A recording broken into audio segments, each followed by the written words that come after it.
虽然是未开放，也毋过分林古坑乡的绿色隧道，因为是属于开放式的空间，出入口真多，无法度统一来管制。再加上游客拢是来自各县市，人流真歹掌控，所以乡公所暂时无来开放到摊商做生意，但是开放予在地乡亲会当去遐运动散步。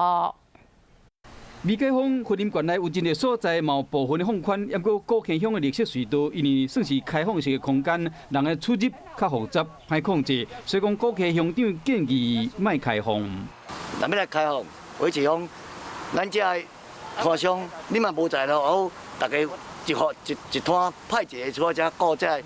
疫情。 目前乡公所是决定讲暂时无要开放摊商做生意，也毋过若要来遮散步运动乡亲，同款会使去。晚一点，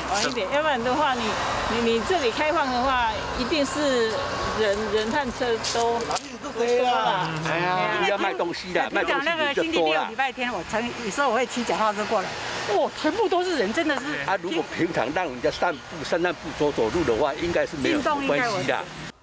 古坑乡长嘛讲，对着这摊商做生意的人真歹势。疫情期间，请大家爱配合，未来将会看疫情状况以及至于中心的政策来决定讲敢要开放。